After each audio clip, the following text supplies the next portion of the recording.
আপনাদেরকে দেখাবো, আপনারা হতাশ হয়ে যাবেন। তো আসলে বিষয়টা হলো যে আমাদের এলাকার, সম্ভবত আমাদের এলাকার বা যেই হোক, একটা বিল্ডিং তৈরি করতেছে জমিনের উপরে। তো আপনাদেরকে দেখাবো, এখন জমিনে বর্ষার মৌসুমে বড়া পানি।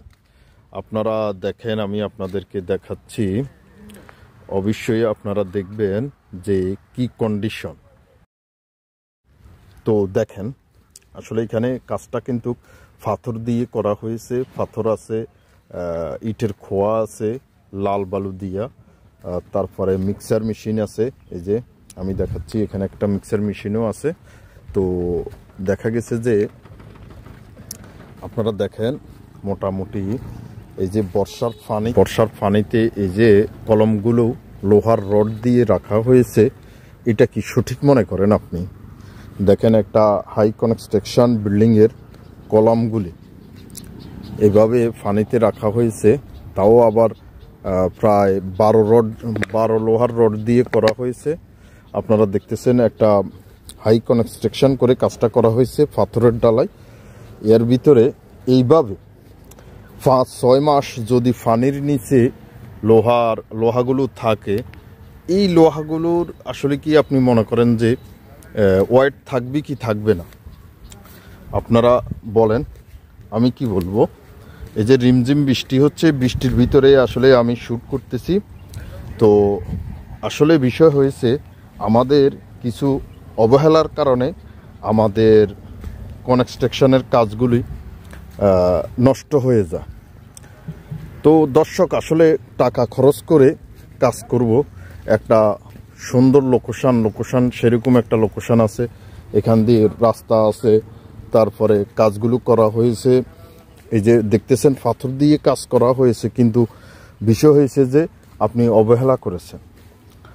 তো আমার আসলে যতটুক বুঝ আছে, অতটুক বুঝের ভিতরে আমি মনে করি যে এই যে কাজটা করতেছে, এই কাজটা কি আসলে কি মনে করেন? দেখেন তো, পানির ভিতরে লোহার রড দিয়ে এই যে করা হয়েছে, এটা আসলে কতটুক নিরাপদ আপনারা বলেন? আপনারা কি মনে করেন? আমি সঠিক জানি না, তবে আমার কাছে বিষয়টা মনে হয়েছে যে এটা রং হয়েছে। আপনার মতামত অবশ্যই জানাবেন। আর প্রিয় দর্শক, আপনি যদি শৌখিন হাউস ফেসবুক পেজ বা ইউটিউবে নতুন দর্শক হয়ে থাকেন, তাহলে একটি রিকোয়েস্ট থাকবে, চ্যানেলটি সাবস্ক্রাইব করে দিবেন, পেজটি ফলো করে দিবেন। আমাদের আসলে নিজের টাকা খরচ করে আমরা বিল্ডিং করব, ঠিক আছে, কিন্তু আসলে হয়তো মালিক পক্ষ জানে না যে এইভাবে বর্ষার সিজনে বা জমিনের উপরে যদি আপনি বিল্ডিং করতে হয়, তো খেয়াল রাখতে হবে যখন আপনি কাজটি শুরু করবেন, যেন কাজটি রাস্তার উপরে 2-2.5 ফিট, এই যে রাস্তাটা দেখতেছেন, যেন এই রাস্তার উপরে 2-2.5 ফিট পরিমাণ উপরে থাকে। তাহলে দেখা গেছে যে আপনার কাজটি সঠিক হবে এবং আপনি কাজ করতে পারেন। তারপরে দেখা গেছে যে আপনার আর অসুবিধা হবে না। তবে এই লোহার রডগুলো যদি 6 মাস, আমি ম্যাক্সিমাম সময় দিয়েছি 6 মাস, তো 6 মাস যদি পানির নিচে লোহার রড থাকে, এতে করে কি ড্যামেজ হওয়ার সম্ভাবনা আছে না নাই? আপনারা অবশ্যই জানাবেন এবং ভিডিওটি শেয়ার করে দিবেন, অন্যজনে যেন দেখতে পারে। তো আসলে দোয়া করবেন, আমরা যেন ভালোভাবে কাজ করতে পারি, আমাদেরকে যেন সঠিক বুঝ দেয়। এই জিনিসটা আসলে আমার কাছে খুবই মর্মাহত লেগেছে, তাই আসলে আমি ভিডিও করেছি। তো সবাই ভালো থাকবেন, সুস্থ থাকবেন। আজকের মতো এখানে বিদায় নিয়েছি। আমি বাদশা মিয়া, সবাই দোয়া করবেন।